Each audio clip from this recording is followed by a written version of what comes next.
Viendo la pequeña princesa del sol capítulo 4. Decadencia. Todos estaban tensos, sin saber exactamente qué esperar. El director había advertido que la proyección sería más intensa que la anterior, lo que generó inquietud. La tensión se apoderó de la sala y la ansiedad aumentó con cada segundo que pasaba. Feld ya no pudo ocultar su frustración.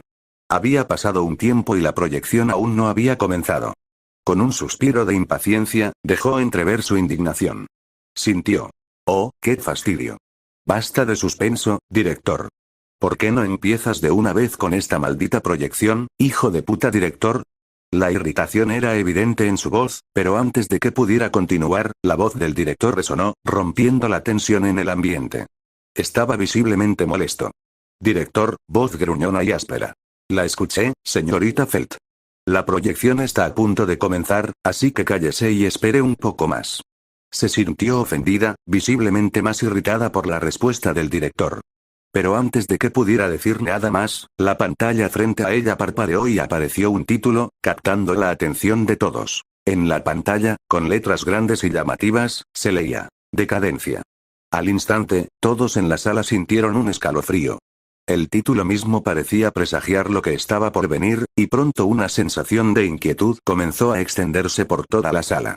El título desapareció tan rápido como apareció, dando paso a imágenes que comenzaron a moverse en la pantalla, dando inicio a la tan esperada pero temida proyección. En pantalla hace 6 años, después de que Subaru se marchara con Elena, Emilia vivía el día más feliz de su vida. Por fin había alcanzado su mayor sueño: convertirse en la reina de Lugnica. Además, ahora tenía a su lado a quien consideraba el marido perfecto, Julio Juculius. Su presencia la hacía sentir segura, amada y plena. En un lujoso carruaje real, tirado por majestuosos dragones terrestres, la pareja regresó de una larga luna de miel en Pristella. El viaje había durado meses, meses de pura felicidad para ambos. Ahora, sin embargo, era hora de regresar al reino y comenzar un nuevo capítulo como monarcas. Emilia, con los ojos brillantes, miraba fijamente a Julius, ataviado con las ropas de rey. Sin embargo, en el fondo de su mente, un recuerdo incómodo afloró: Subaru. Aquel que había luchado por ella, sufrido por ella e incluso allanado el camino hacia el trono, y ella lo había rechazado y elegido a Julius. Una punzada de culpa le atravesó el pecho. Espero que esté bien, y que haya encontrado la felicidad, pensó. Se merecía algo mejor que el rechazo. Negando discretamente con la cabeza, apartó esos pensamientos y dirigió su atención a sus compañeros de carruaje, Julius, siempre sereno, y Beatrice, que cruzaba los brazos con impaciencia. Emilia, con entusiasmo. Estoy tan emocionado de volver a verlos a todos. Con la sangre del dragón, por fin podremos descongelar a los elfos del bosque de Elior, es un sueño hecho realidad. Julius, sonriendo y apretando suavemente la mano de su esposa. Sí, mi amor. Todo esto fue posible gracias a tu determinación, y a tu corazón. Beatriz, resoplando, con los ojos entrecerrados. Betty piensa que ustedes dos son un poco demasiado empalagosos, la verdad, supongo que es bueno verlos felices, sí.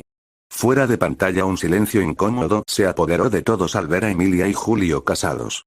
La imagen era extraña, casi antinatural. El ambiente se tornó tenso. Entonces, como era de esperar, fue Feld quien rompió el silencio con un grito de indignación. Sintió, conmocionado. ¿Qué coño es esto? ¿Cómo pudo la hermana mayor pasar meses de luna de miel con ese caballero inútil? Parecía realmente atónita. A su lado, Crush apretaba los puños, con expresión tensa. Crush, fría e incrédulamente. ¿Dejar el trono vacante durante meses? Eso es absurdamente irresponsable, cualquier enemigo podría haber aprovechado la ausencia de ambos. Es un error fatal de liderazgo. Pristilla, interrumpiendo con desprecio. HMPH. ¿Qué esperabas de esa medio demonio incompetente? Nunca tuvo la capacidad de gobernar. El que lo resolvía todo era su caballero, por cierto, también era el padre de mi hija. Él era el verdadero líder de ese patético campamento. Las duras palabras de Pristilla resonaron en la habitación. Emilia, avergonzada, bajó la cabeza. Julio también desvió la mirada, visiblemente incómodo. Anastasia, intentando aliviar la tensa atmósfera, ensayó un discurso. Anastasia, intentando intervenir. Bueno, tal vez no fue tanto tiempo, Julio podría haber estado con ella solo por sintió, interrumpiendo con un grito. ¿Qué demonios es esto? Inmediatamente, todos volvieron a mirar la pantalla, ahora llenos de una mezcla de ira, desconcierto y miedo ante lo que estaba por venir. En pantalla Emilia sonrió, divertida. Oh, Beaco, siempre eres tan genial, auge. Un estruendo ensordecedor rasgó el aire, ahogando por completo el discurso de la reina. La explosión fue brutal. Emilia ni siquiera tuvo tiempo de comprender lo que sucedía antes de sentir el impacto que la arrojó contra la pared del carruaje. Un dolor agudo le atravesó el pecho, le faltó el aire y todo a su alrededor se convirtió en una mezcla distorsionada de luz y sonido. Fragmentos del carruaje salieron disparados como metralla, cortando el aire y desgarrando la seda del lujoso interior. Entre el humo y los gritos ahogados, sus ojos se encontraron con los de Beatrice por un instante, muy abiertos, llenos de pánico. Julius gritaba algo, con la mano extendida en señal de desesperación, pero el sonido parecía lejano, como si viniera de debajo del agua. Y entonces, solo oscuridad. Fuera de pantalla el silencio era opresivo. Todos observaban la escena en la pantalla con expresiones pálidas y perplejas. El impacto del ataque los había afectado profundamente, a pesar de ser meros espectadores. Quien rompió el silencio fue Inkel, con la voz arrastrada por el alcohol y la conmoción. ¿Qué demonios es esto?, murmuró. ¿Quién en su sano juicio tendría el valor, o la estupidez, de atacar el carruaje de los gobernantes del reino? Reynard, tan sorprendido como su padre, intentó encontrar una explicación racional. Quizás sea el culto de las brujas.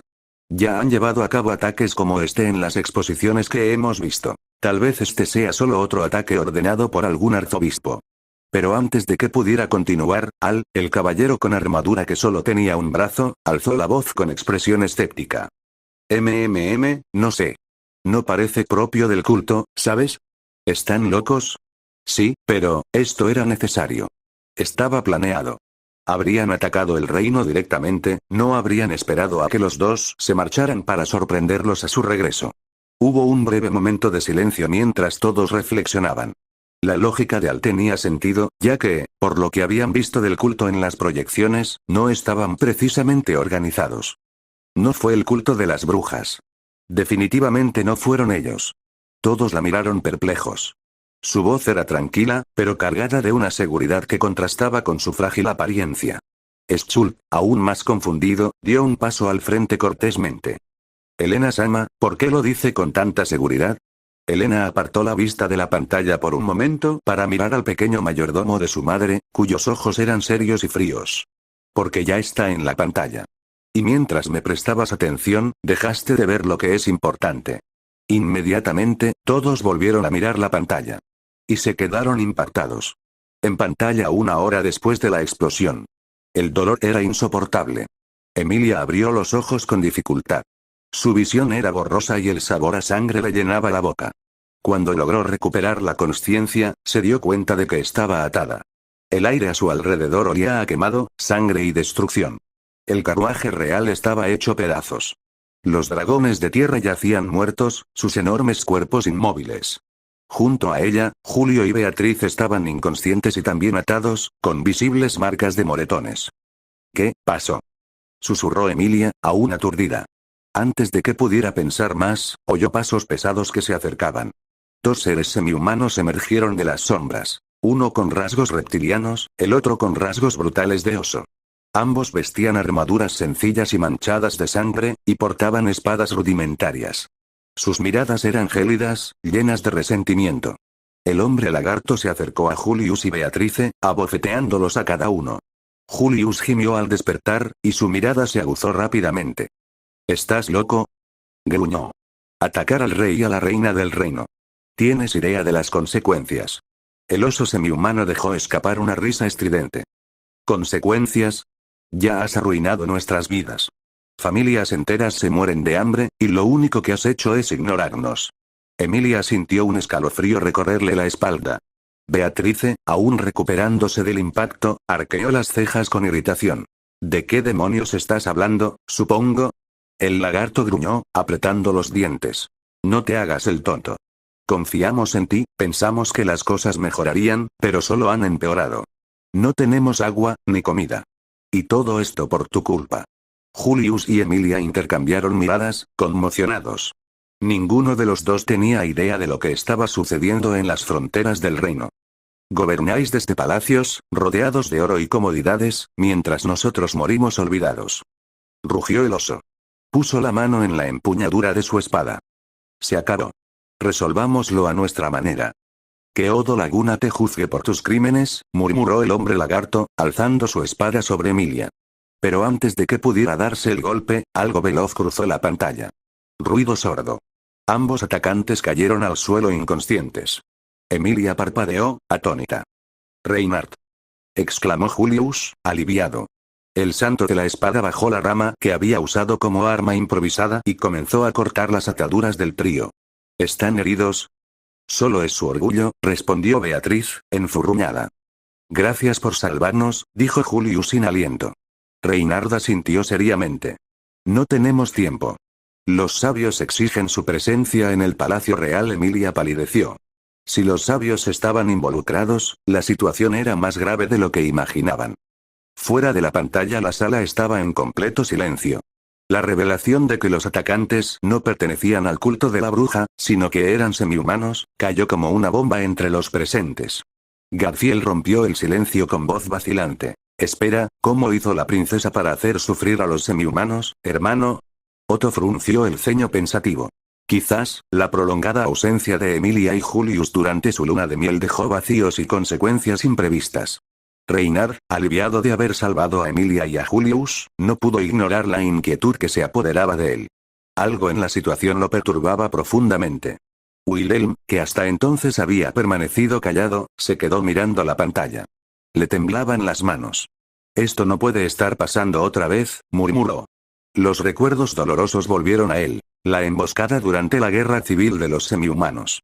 Vio, una vez más, cómo masacraban a sus camaradas y cómo Grimm, su mejor amigo, perdía la voz. Se le cortó la respiración por un instante. Un sudor frío le recorrió el cuerpo. Era evidente que el demonio de la espada sufría un episodio de estrés postraumático.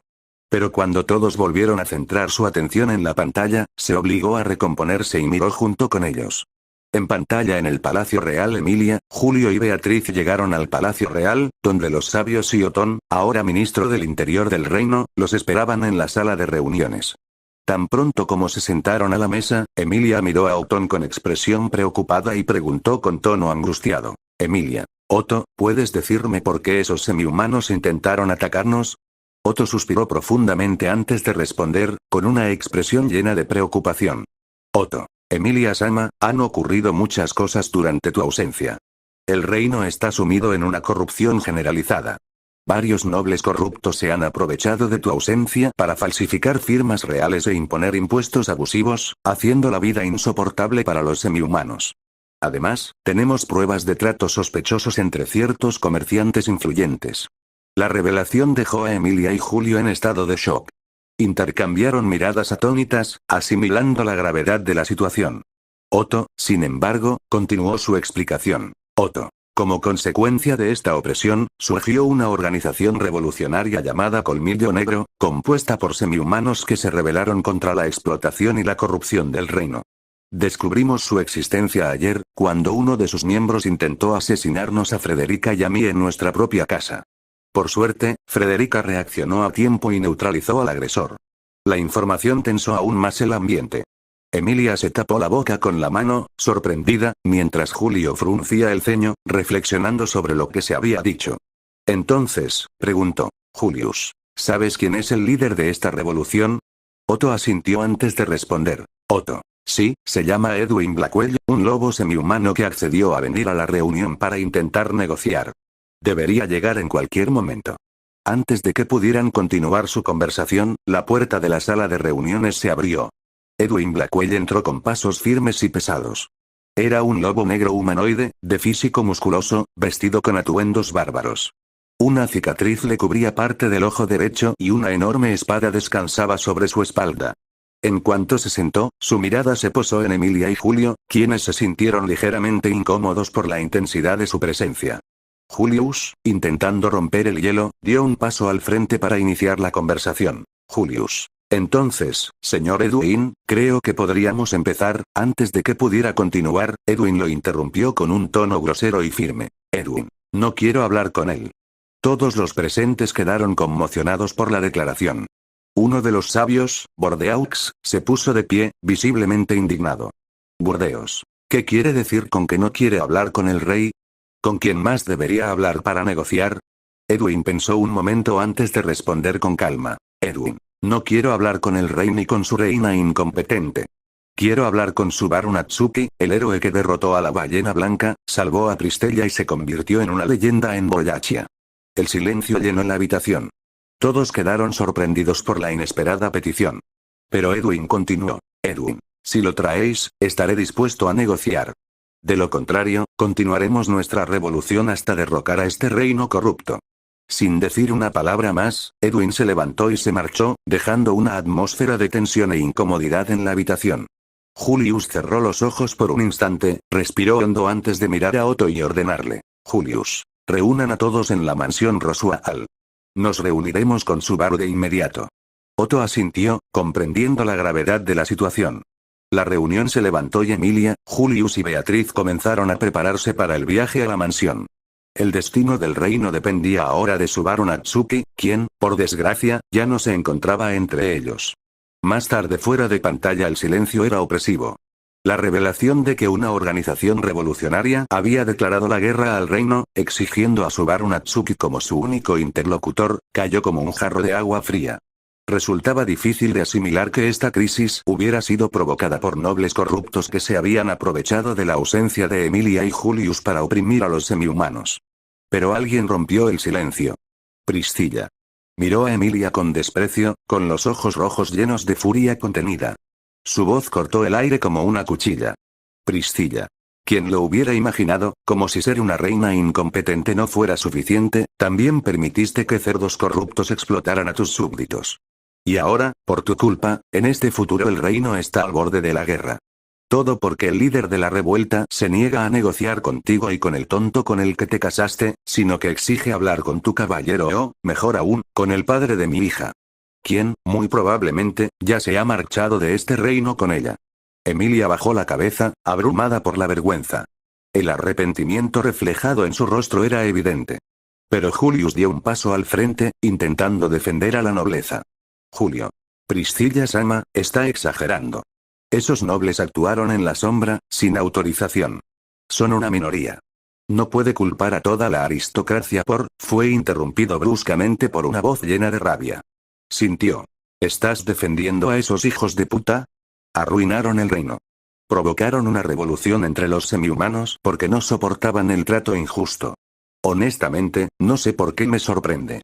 Todos ustedes, caballeros, son iguales. Ricos mimados que se convirtieron en caballeros gracias a apellidos pomposos y no por ningún mérito. La tensión aumentó. Julius apretó los puños, enfurecido por la acusación. Julio. Feldsama, no generalice. Hay muchos caballeros que luchan con honor. Estas personas a las que atacan no representan, una vez más, lo interrumpieron. Esta vez, una mano se posó con firmeza sobre su hombro. Julius se giró y se encontró con la mirada seria de Ricardo. No se veía ni rastro de su sonrisa habitual. El lobo mitad humano, siempre alegre, ahora hablaba en un tono bajo y serio. Ricardo. Julio, con el debido respeto. Detente. Ahora mismo. No justifiques lo injustificable. Julius guardó silencio. Sus ojos vagaron por la habitación. Mimi, Tibé y Félix lo observaban con decepción. Garfiel, Frederica, Rem y Ran lo miraban con frialdad, con miradas gélidas y hostiles. Incluso Anastasia, su dama, lo observaba con ojo crítico. Anastasia. Julius, te recomiendo que te calles. Cualquier palabra que digas ahora solo te hundirá más. Sin nada más que decir, Julius asintió, bajando la mirada. El ambiente seguía tenso, pero todas las miradas volvieron a la pantalla. Entre todos, Wilhelm parecía el más afectado por la noticia. Sus manos temblorosas y su mirada baja delataban su inminente colapso emocional. La sola idea de una segunda guerra civil protagonizada por semihumanos le evocaba experiencias que jamás desearía revivir, pero, intentando mantener la compostura, pronto volvió a mirar la pantalla junto a los demás. En pantalla Emilia, Julio, Beatriz y Otto llegaron a la mansión al anochecer. Nada más cruzar las puertas, fueron recibidos por Garfiel, Mimi, Rosual, Ram, Rem y Ruyarnet, quien ahora se hacía llamar Spica, nombre que le había puesto Subaru. Emilia, siempre atenta, pronto notó que algo andaba mal. Los ojos de Rem estaban rojos e hinchados, como si hubiera estado llorando durante horas. Emilia. Preocupada, Rem, ¿estás bien? Rem levantó lentamente el rostro. Había una frialdad aguda en su expresión, un intento de ocultar el dolor. La respuesta fue seca. Movimiento rápido del ojo. No ha ocurrido nada, Su Majestad. El tono distante hizo que Emilia frunciera el ceño, visiblemente confundida. Antes de que pudiera insistir, Ram dejó escapar un suspiro impaciente y habló. Ram. Emilia Sama, el marido de mi querida hermana, la había estado engañando durante meses con otra mujer. Cuando Rem se enteró, ella, digamos que le dio una paliza. Después de eso, vino a la mansión con Spica para calmarse. Rem miró fijamente a su hermana, incómoda con que su vida quedara expuesta de esa manera. El ambiente en el pasillo se tornó tenso. Emilia, al notar la vergüenza, intentó cambiar de tema. Emilia. Ya veo, Ram, ¿sabes dónde está Subaru? Ram. Cruzando los brazos, Barusu se fue hace unas horas. No dijo a dónde iba, pero, probablemente esté en algún bar. Con un poco de suerte, volverá oliendo a alcohol. Emilia y Beatriz se miraron sorprendidas. Beatriz. Susurrando, en realidad, no sabía que había empezado a beber. Antes de que pudieran decir nada más, Garfiel dio un paso al frente con su energía habitual. Garfiel. Hace tiempo que no veo al capitán. Tengo muchas ganas de hablar con él, ja. Garfiel, que ahora tenía 18 años, seguía mirando a Subaru con una admiración casi infantil. Su novia Mimi, aferrada a su brazo, simplemente sonrió. Julio. Pensativo, si suele volver después de beber, quizás lo mejor sea que esperemos aquí. Rosual, con su tono arrastrado y teatral, estuvo de acuerdo. Rosual. Oh, esa es una gran idea, Su Majestad. Esperemos a nuestro querido Subaru. Todos asintieron, preparándose para esperar. Pero lo que ninguno sabía, era que Subaru no regresaría pronto. Fuera de pantalla el ambiente era de silencio, cargado de tensión, porque habían visto algo que habían ignorado en la exposición anterior. Subaru se había convertido en alcohólico. Esto era sin duda grave, ya que Subaru, incluso después de tanto sufrimiento, nunca había recurrido a la bebida. Sin embargo, parece que las cosas cambiaron cuando Rem y Emilia no lo eligieron. El silencio pronto se rompió cuando Rem intervino. Rem, visiblemente conmocionada, murmuró en voz baja, como si hablara consigo misma. Pero todos la oyeron. Movimiento rápido del ojo. El marido que elegí, es un gusano infiel. ¿Lo prefirió a él en vez de a Mierone? Aprieta los puños, ¿cómo pude ser tan tonta? Cambiarlo por un gusano como ese. Ram no pudo ocultar su enfado con su hermana por la traición. Pero antes de que pudiera decir nada, una voz aguda resonó en el pasillo. Era Elena, quien con un tono sarcástico y grosero dijo. Elena. Burlándose, te lo mereces. Eso es lo que te mereces por tratar a mi padre como basura, miserable sirvienta. Rem dio un paso al frente, furiosa, como si fuera a atacar a Elena. Pero Ram reaccionó rápidamente, agarrando a su hermana del brazo. Ram. Rem, no. Por favor, no hagas algo de lo que te arrepientas después. Rem respiró hondo, temblando de rabia, pero retrocedió. Aún así, la tensión flotaba en el aire como una hoja invisible. Todos volvieron la vista hacia la pantalla, visiblemente incómodos. Cada nueva información sobre ese futuro solo hacía que todo se volviera más sombrío y difícil de asimilar. En pantalla la luz de la luna iluminaba la mansión, ahora sumida en una atmósfera de inquietud.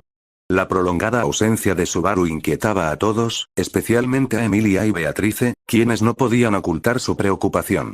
El silencio de la noche se rompió con el crujido de la puerta principal, y en un instante, todos se volvieron hacia ella, creyendo que Subaru finalmente había regresado. Beatrice, con un brillo de alivio en los ojos, corrió a recibirlo. Beatriz. Es un placer verte, Subaru, se le atascó la voz al darse cuenta de que la figura que tenía delante no era su empleadora, sino Meili, ahora de 17 años, vestida con un elegante vestido morado que realzaba sus generosos pechos. Sobre el hombro de la joven descansaba Shaula, la aprendiz del sabio Flugel, ahora convertida en un pequeño e irracional escorpión. Beatrice suspiró, visiblemente frustrada. Meili. ¿Por qué esa mirada de decepción, gran espíritu? Beatriz se cruzó de brazos y resopló. Beatriz.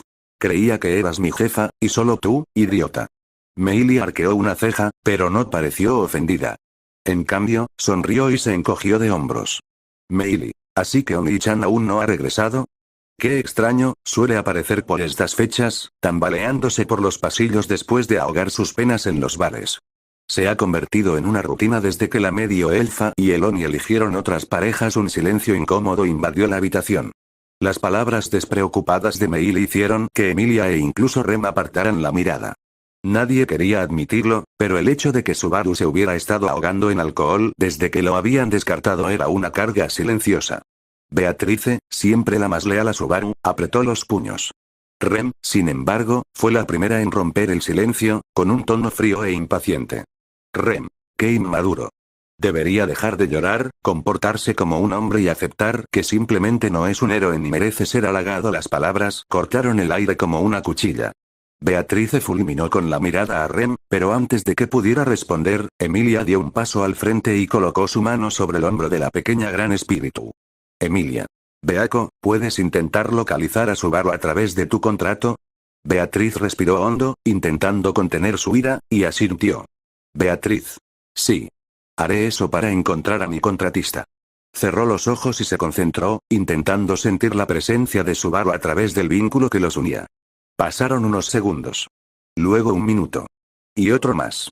De repente, Beatriz sollozó y sus ojos se llenaron de lágrimas antes de que su cuerpo cediera. Cayó de rodillas, temblando. Emilia. Beako. ¿Qué pasó? Cuéntame. Julius y Emilia se agacharon junto a ella, mientras Rosual la observaba con expresión sombría.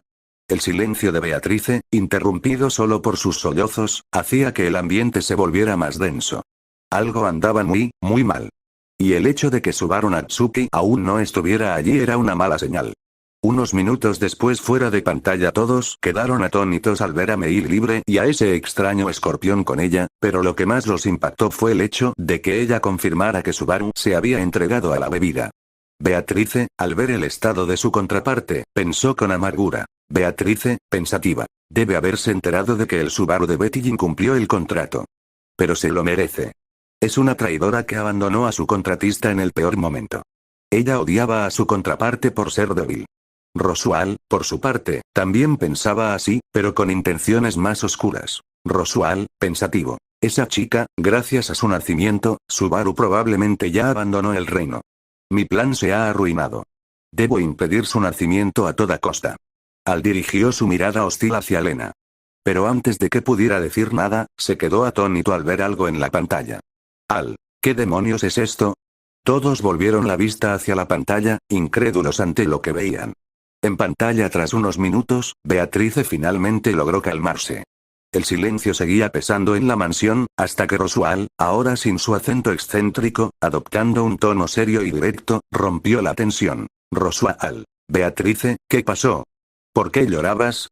Beatriz, aún sollozando, con los ojos rojos y el rostro bañado en lágrimas, respondió con voz débil y entrecortada. Beatriz. El Subaru de Betty rompió el contrato con ella. Un silencio sepulcral siguió al suceso. La revelación cayó como una bomba. Emilia se llevó las manos a la boca, con los ojos muy abiertos por el puro horror. Incapaz de controlar el impulso, se aferró a Julius, quien, sintiendo el temblor en su cuerpo, le devolvió el abrazo con firmeza. Garfield permaneció inmóvil, con la mirada perdida en el vacío. Mimi, preocupada, le tomó la mano, pero él no reaccionó. Ram, con su habitual autocontrol, permaneció en silencio, pero su expresión rígida delataba la conmoción que sentía. Rosual, aunque intentaba disimularlo, estaba visiblemente conmocionado. Sin Subaru, su plan centenario se desmoronaba ante sus ojos. Meili permaneció en silencio, pero sus ojos reflejaban angustia. Para ella, Subaru se había convertido en un hermano. Así como Elsa, pensó, sería como una hermana. El silencio fue interrumpido por una risa baja y sarcástica. Rui, explica. Bueno, parece que con el hombre sabio fuera de juego, Pandora finalmente puede poner en marcha sus planes. La sola mención del nombre Pandora hizo que el aire de la habitación se congelara. Emilia se tambaleó, pálida, como si hubiera perdido toda la sangre. Ram. ¿Qué demonios quieres decir con eso? Movimiento rápido del ojo. Explica, ¿por qué hablas así? Rui. ¿Eso? Recuperé la memoria hace meses.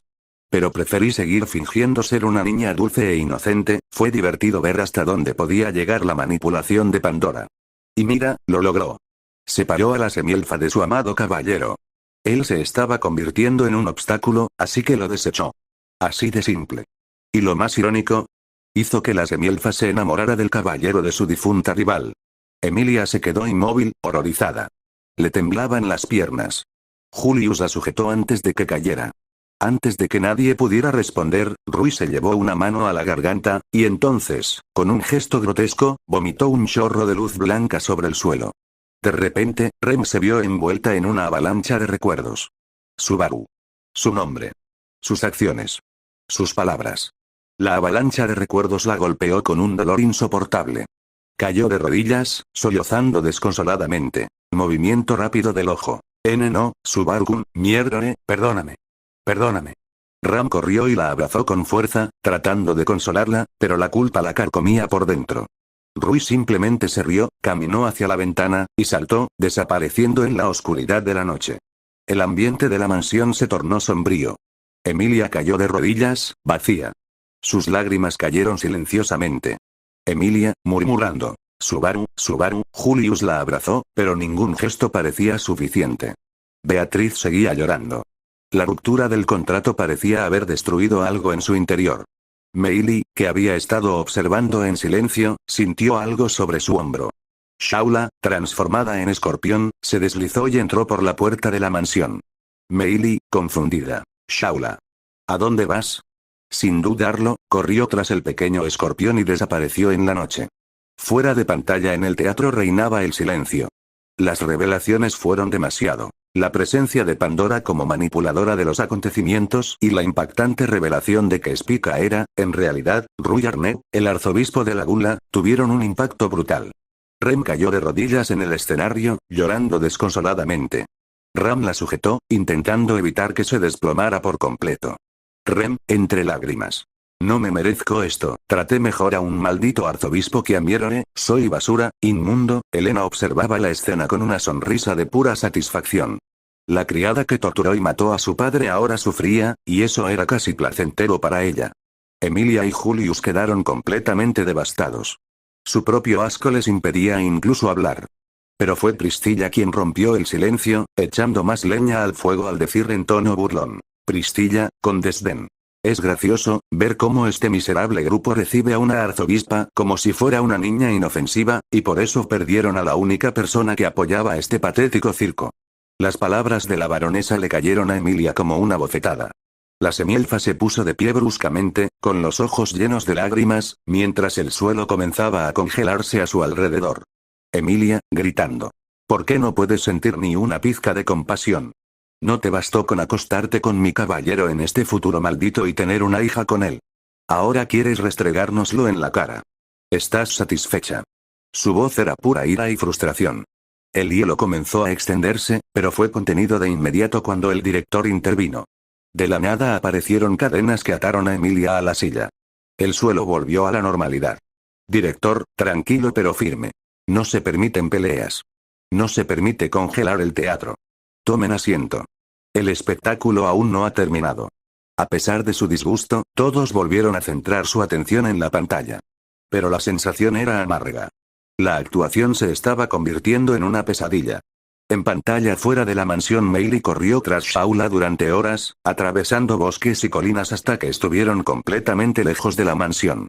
Con cada paso, la pequeña escorpión aceleraba, como si estuviera decidida a llegar a un destino desconocido. Meili ya jadeaba de agotamiento cuando, de repente, Shaula se detuvo bruscamente. El joven cazador se acercó, aún jadeando, y con vacilación extendió la mano. Hermanita, no deberías, comenzó, tratando de detenerla. Pero antes de que pudiera terminar la frase, el cuerpo del escorpión emitió un brillo intenso. Meili se cubrió los ojos de inmediato, protegiéndose instintivamente de la luz cegadora. Cuando pudo ver de nuevo, el pequeño escorpión ya no estaba allí. En su lugar había una mujer. Sus penetrantes ojos verdes estaban rodeados por 3 puntos rojos en cada pupila. Su larga melena castaña oscura estaba recogida en una coleta estilizada que recordaba a la cola de un escorpión.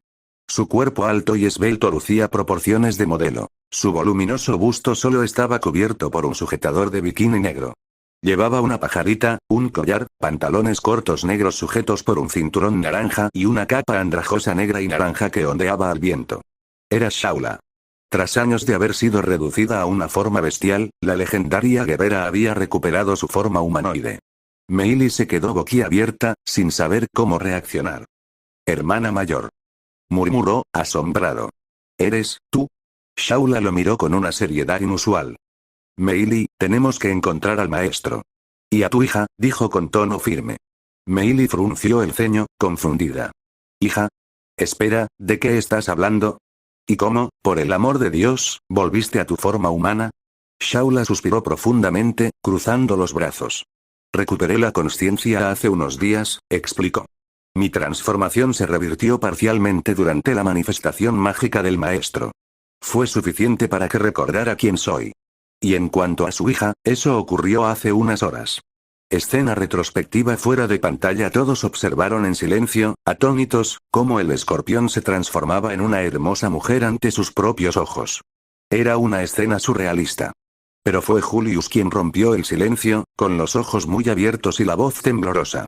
Espera, esto no puede ser, Shaula. La gran sabia Shaula. Una de las heroínas que lucharon contra la bruja de la envidia. ¿Es una mujer? La sorpresa fue generalizada. Nadie podía creer que una de las heroínas legendarias del pasado fuera, en realidad, una mujer, sobre todo con esa apariencia de pequeño escorpión. Pero lo que realmente sorprendió a todos fue cómo Shaula sabía lo de Elena. Todos volvieron la vista hacia la joven, que solo sonrió levemente, como si ya lo esperara. Elena, pensando. Me alegra volver a ver a la tía Shaula, todavía me sorprende que pasara tanto tiempo transformada en escorpión. Pero pensándolo bien, es una de las grandes bestias mágicas, fuerte y nos quiere muchísimo a mi padre y a mí, sin duda, es digna de ser mi madre. Y una gran esposa para papá. Mientras los demás aún procesaban la información, volvieron la vista a la pantalla, ávidos de más respuestas. Solo Elena parecía tranquila. En pantalla escena retrospectiva. Shaula, aún en su forma de pequeño escorpión, acababa de recuperar la consciencia. En silencio, se separó de Meili, impulsada por un deseo incontrolable. Encontrar a su maestro. Sin perder tiempo, comenzó a olfatear el aire, ignorando cualquier obstáculo en su camino. Las ramas la lastimaban, las piedras le lastimaban sus pequeñas patas, pero nada de eso importaba. Corría impulsada por algo más grande. Necesidad, desesperación, anhelo. Hasta que, en un camino de tierra, oyó el trote de unas garras pesadas. Un carruaje tirado por un dragón terrestre apareció a toda velocidad. Shaula intentó esquivarlo, pero ya era demasiado tarde. Instintivamente, saltó y aterrizó de lleno sobre la cabeza de alguien. Atónita, se enderezó, y entonces lo vio. Subaru. La sorpresa fue mutua. Los ojos de Subaru se abrieron de par en par al reconocerla. Con cuidado, tomó el escorpión entre sus manos, como si manipulara algo precioso, casi frágil. Subaru. Shaula. ¿Qué haces aquí? Deberías estar con Meili, no encima de mí y de mi hija. ¿Hija? La palabra impactó a Shaula como una flecha envenenada. Lentamente, giró la cabeza y vio. En los brazos de Subaru, había una niña. Pequeña. Delicada. Con el cabello negro como el suyo. Sus ojos, eran rojos. Los mismos ojos intensos que siempre había amado. Shaula, pensando. Hija. ¿Esta chica, está, con otra persona? Quería preguntar, pero lo único que pudo hacer fue agitar sus delgadas patas con impotencia. Subaru. Sé que tal vez no me entiendas, pero, aún así, quiero decírtelo. Esta niña es mi hija, Shaula. Elena Natsuki. La luz de mi vida. Shaula sintió que algo se rompía en su interior. Un viejo vacío se abrió. Ella, que durante tanto tiempo se había creído irreemplazable, ahora veía con sus propios ojos que alguien más ocupaba ese lugar. Pero Subaru continuó, ajena al dolor que ella no podía expresar. Subaru. Fue por ella que decidí irme. Lugnica ya no tiene nada más que ofrecerme. Estoy cansado de las pérdidas, de las peleas, mirando a los ojos del escorpión, por eso, Shaula, esta es nuestra despedida. Aunque no lo entiendas, espero que, vivas feliz. A tu manera. Se agachó. Con una suave caricia, dejó el pequeño escorpión en el suelo. Shaula quería aferrarse a él. Quería gritar. Decir que lo entendía todo. Que aún lo amaba. Pero era inútil. Shaula, pensando, desesperada. No, por favor, no te vayas, te entiendo. Maestro. Quédate conmigo. Pero lo único que se oyó fue el seco sonido de sus patas contra el suelo. Y entonces, sin dudarlo, Subaru dio la orden. Subaru. Vamos, Patrache. El dragón de tierra salió disparado, levantando polvo y dejando a Shaula sola, atrapada en medio del camino. Mucho tiempo después, Meili la encontró allí. Silenciosa, paralizada. La joven se acercó, se arrodilló y con cuidado la alzó en brazos. Meili, susurrando. Hermana mayor, Shaula no respondió. No tenía fuerzas para hacerlo. Pero si Meili se hubiera fijado bien, habría visto pequeñas lágrimas que corrían por las comisuras de los ojos de la criatura. Fin del flashback. Fuera de pantalla el silencio reinaba entre todos. Ninguno de los presentes se atrevía a decir una palabra. Todos asimilaban lo que acababan de ver. Shaula había sido la última en ver a Subaru. Algo que ninguno de ellos había tenido el privilegio, ni el dolor, de experimentar. Elena, sin embargo, sonrió. Sus pensamientos eran diferentes. Elena, pensativamente. Así fue como la tía Shaula me conoció por primera vez, curioso. Quizás era el destino. Nació para ser mi madre adoptiva. No pudo evitar sentir una punzada en el corazón al imaginar lo que Shaula sentía en ese momento. El dolor de no poder expresar sus sentimientos. La soledad de alguien que se queda atrás. Pero no se permitió dejarse llevar por la tristeza. Volvió a fijar la mirada en la pantalla, al igual que los demás. La historia aún no había terminado. En pantalla, tras finalizar el recuerdo, un silencio denso se instaló entre las dos figuras. Meili seguía mirando a Shaula con expresión atónita, con los ojos muy abiertos. La noticia de que Subaru ahora era padre le parecía imposible de asimilar. Tras un largo instante, rompió el silencio. Meili, confundida. Hermana mayor, ¿por qué sigues queriendo ir tras Oni-chan, aunque sabes que ahora es padre? ¿Y que esta hija, no es tuya? Shaula se mantuvo seria por un instante, pero luego su rostro se iluminó con una sonrisa radiante, casi infantil. Unos destellos parecían danzar en sus ojos mientras alzaba los brazos dramáticamente. Shaula, soñadora. Vamos, Meili. No hay problema. Como la verdadera madre de la hija del amo no está, puedo asumir ese papel. Ella se lleva las manos al pecho con orgullo, yo seré su nueva madre. Así, el amo me querrá aún más. Todo saldrá a la perfección. Meili parpadeó 2 veces, sin saber si reír o gritar. Se pasó la mano por la frente, exasperada. Meili, suspirando. Eres increíble. Completamente loco. Pausa, pero ¿sabes qué? No voy a discutir. Honestamente, yo tampoco le veo sentido a quedarme aquí. Después de todo lo que he visto, mi hermano tenía motivos para irse. Mirada fija, entonces sí. Iré contigo, hermanita. Shaula chilló emocionada y, antes de que Meili pudiera protestar, la agarró y la hizo girar en el aire con una fuerza y un entusiasmo impresionantes. Shaula, gritando. ¿Sí? Va a ser increíble. Vamos a encontrarnos de nuevo con el maestro y a formar nuestra nueva y feliz familia. Yo, tú, él y la pequeña princesa Elena. Meili, siendo girada. Deja de hacerme girar, chica loca. Shaula rió mientras corría, lanzándose hacia el horizonte como una tormenta impetuosa. Meili, con un suspiro cansado, la siguió con paso firme. El viejo mundo quedaría atrás. Era hora de buscar un nuevo comienzo. 6 años después, fuera de pantalla, la sala de proyección quedó sumida en un silencio absoluto. Nadie sabía cómo reaccionar ante la revelación. Shaula, la sabia, o en este caso una de las heroínas legendarias que sellaron a la bruja de la envidia, acababa de declarar abiertamente su deseo de convertirse en la madre de Elena Natsuki. La idea parecía absurda, pero nadie se atrevió a reír. Pristilla, por otro lado, se cruzó de brazos, visiblemente irritada. Su mirada era tan penetrante como una navaja mientras observaba la pantalla. Pensó para sí misma. Pristilla, pensativa, irritada. ¿De verdad cree esa escorpión pervertida que puede ocupar mi lugar? ¿Ser la madre de mi hija? Pausa, ya veremos quién gana ese título, Shaula. Lucharé por él, y será un placer aplastar a un héroe legendario. Una sonrisa desafiante se dibujó en sus labios. Julius, por otro lado, se quedó boquiabierto. Shaula era una de las heroínas legendarias sobre las que había leído en los libros y a la que admiraba. Ahora, verla hablar de convertirse en la esposa de Subaru y la madre de su hija era demasiado para asimilar. Julio, pensativamente. ¿Mi heroína de la infancia, quiere ser madrastra? Aunque estaban perplejos, todos volvieron a centrar su atención en la pantalla. El espectáculo aún no había terminado, y lo que venía a continuación prometía ser aún más intenso. En pantalla han transcurrido 6 años desde que Lugnica cayó bajo el dominio de Emilia y Julius. El reino, otrora símbolo de estabilidad, se ha sumido en la corrupción, la pobreza y el colapso económico. Edwin Blackwell cumplió su promesa. Sin Subaru con quien negociar, él y la organización Colmillo Negro llevaron la revolución hasta sus últimas consecuencias. La guerra civil que siguió fue brutal. Durante 3 años, el país ardió en llamas, superando en horror incluso a la antigua guerra de los semihumanos. El fin llegó cuando Reinhard Van Astrea, el santo de la espada, masacró a todos los miembros del Colmillo Negro, incluido Edwin. Pero la victoria tuvo un alto precio. Ahora conocida como la Segunda Guerra de los Semihumanos, el conflicto dejó profundas cicatrices. El pueblo estaba exhausto.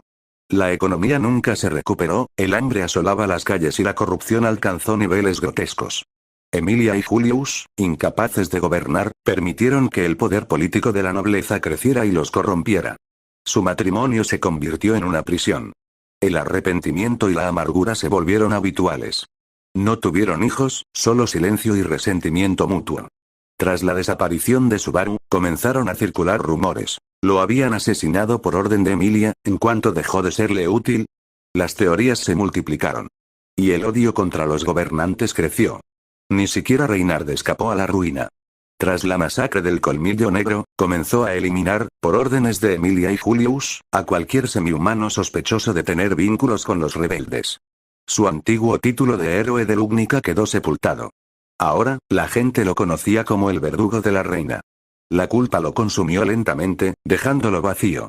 La última esperanza de Emilia, descongelar a los elfos del bosque de Elior con la sangre del dragón, resultó ser una mentira.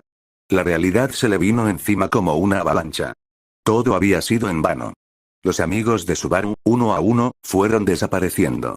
Beatrice se encerró en la biblioteca, sumida en la depresión. Rem, destrozada por el remordimiento, intentó quitarse la vida innumerables veces, siendo salvada por Ram en cada ocasión. Roswell, sin Subaru y sin futuro, se rindió ante todo, convirtiéndose en un ser sin vida. Entre los pocos que encontraron un atisbo de felicidad estaban Otto, Garfield, Mimi y Frederica. Continuaron con sus vidas, sobreviviendo día a día con valentía.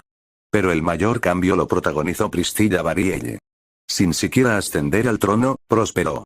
Su suerte inusual, unida a un carisma casi sobrenatural, atrajo a multitudes de semihumanos. Sus tierras florecieron mientras el resto del reino se pudría. Para muchos, Priscilla era la verdadera reina. Y quizás, siempre lo había sido. Sala del trono fuera de pantalla. El silencio inundó la habitación. Todos observaron conmocionados el devastador final de Lugnica. Ni una palabra, ni un comentario. Solo el peso de la desgracia se cernía sobre todos.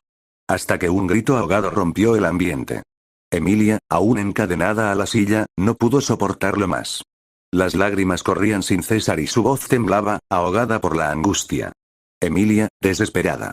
Todo fue en vano, la sangre del dragón, no funciona, los elfos, siguen congelados, entré en la selección, para nada, su voz se quebró al final. Era el lamento de alguien que finalmente comprendió el peso de sus decisiones, demasiado tarde. Los semihumanos presentes se miraron unos a otros, boquiabiertos. No podían creer que la propia Emilia hubiera hecho que el reino fuera aún más opresivo y racista. Era una locura. Y entonces, sucedió lo inesperado. Heinkel Van Astrea comenzó a reír. No era una risa normal, sino una risa quebrada, desquiciada, mezclada con lágrimas. Heinkel, mirando fijamente a Reinhard. Yo lo sabía, siempre lo supe.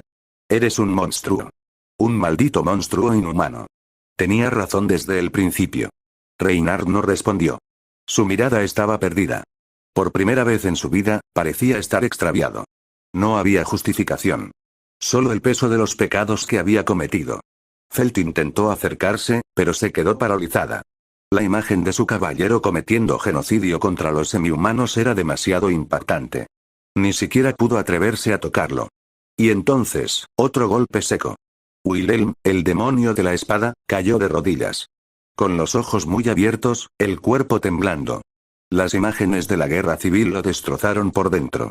La culpa, los recuerdos traumáticos, todo se le vino encima. Se desmayó. Félix, en pánico. Viejo Will. Háblame. ¿Estás bien? Viejo, respóndeme. Por favor. Félix lo sujetó, intentando reanimarlo, meciéndolo. Pero Wilhelm no reaccionó. Estaba inconsciente. De repente, su cuerpo desapareció, se teletransportó. La voz del director resonó una vez más, fría e indiferente. Director. Lo envié a la enfermería. Necesita recuperarse. Ahora, todos miren la pantalla. A pesar de su reticencia, todos obedecieron. Porque, en el fondo, sabían que lo peor estaba por llegar. En pantalla Emilia y Julio permanecían sentados en sus tronos, con el rostro demacrado y la mirada perdida. El peso del fracaso se cernía sobre ellos como una sombra asfixiante.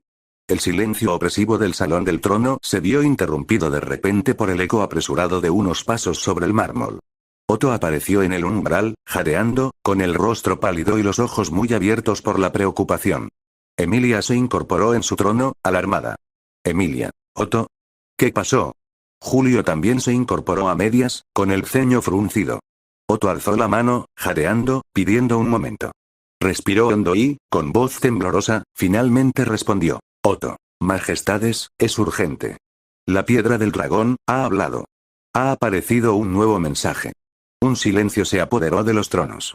Emilia sintió que se le helaba la sangre.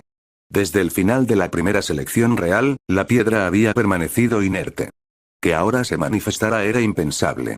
Julius. Con tensión muéstranoslo. Ahora. Guiados por Otto, los dos caminaron rápidamente por los pasillos hasta la sala sagrada donde reposaba la piedra del dragón. Al entrar, Emilia sintió un escalofrío.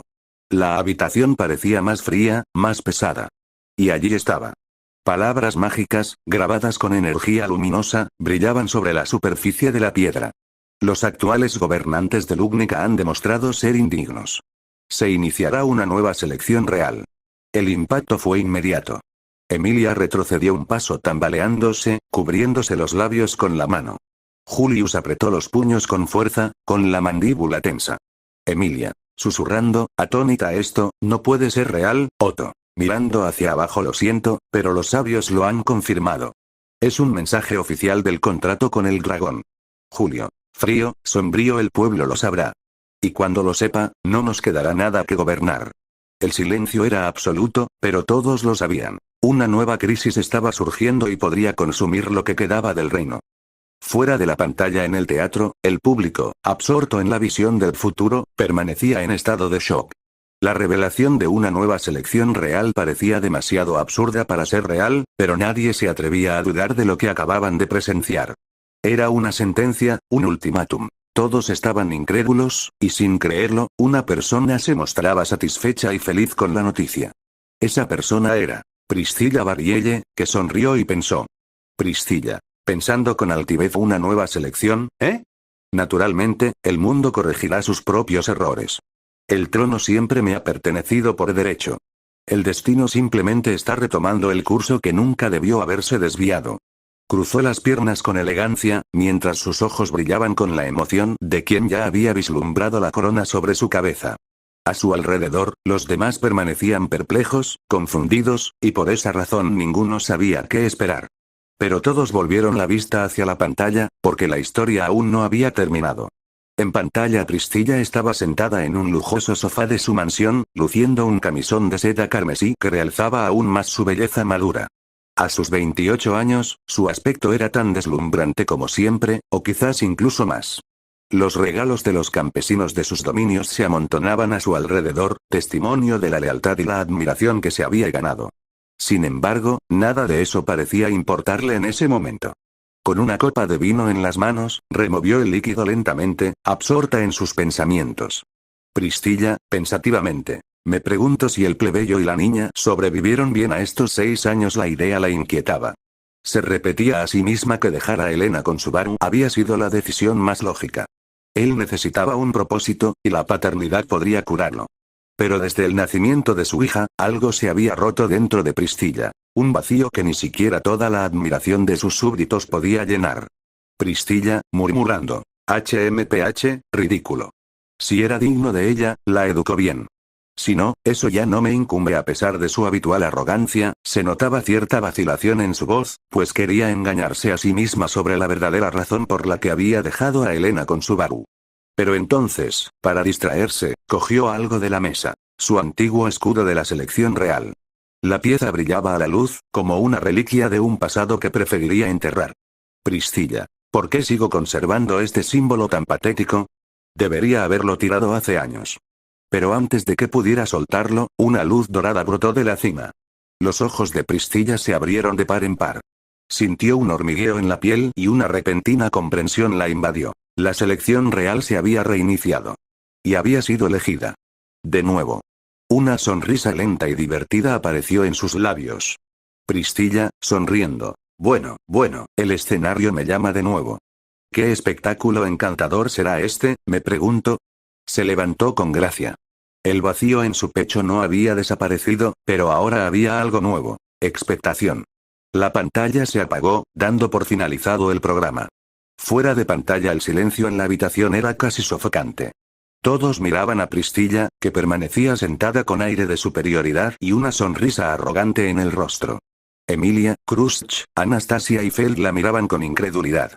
Ninguna se atrevía a hablar. La sorpresa de verla de nuevo como candidata era demasiado grande. Pristilla alzó la barbilla y declaró con orgullo. Pristilla, esta es una prueba irrefutable de que el mundo conspira a mi favor. Incluso cuando el reino se hundió en la corrupción por la incompetencia del medio demonio, miró fijamente a Emilia, prosperé. Mejoré la vida de los semihumanos bajo mi liderazgo. Y ahora he sido elegida de nuevo. ¿Qué duda podría haber? La evidente arrogancia en sus palabras provocó miradas airadas, pero nadie se atrevió a replicar. La pantalla había mostrado la verdad. La evidente arrogancia en sus palabras provocó miradas airadas, pero nadie se atrevió a replicar. La pantalla había mostrado la verdad. Elena, sin embargo, la miró con frialdad, con una leve sonrisa en los labios. Sus ojos brillaban con desafío. Elena, pensativamente. Tengo curiosidad por ver su reacción cuando se entere de que yo también soy candidato. Antes de que nadie pudiera reaccionar, la voz del director resonó en la sala. Director, en voz alta. Bueno, esa fue la proyección de hoy. Me imagino que tienen mucho que asimilar, así que les daré un poco más de tiempo para descansar antes de la próxima proyección. Intenten no matarse entre ustedes mientras tanto. La voz se fue apagando, dejando al elenco sumido en sus pensamientos. Nadie habló. El peso del futuro que se revelaba era difícil de digerir. Continuar notas. 1. Antes de venir al teatro con el resto del elenco, Elena vio desde el arco 1 hasta la mitad del arco 8 antes de la muerte de Pristilla, por lo que ya conoce ciertas cosas como la amnesia de Rem y los eventos de Boyachia. 2. Cuando Elena se enteró de RBD, se horrorizó, vomitó y lloró mucho por las brutales muertes de su padre y juró que nunca perdonaría a Emilia, Rem, Beatrice y a los demás por haber lastimado a su amado papá.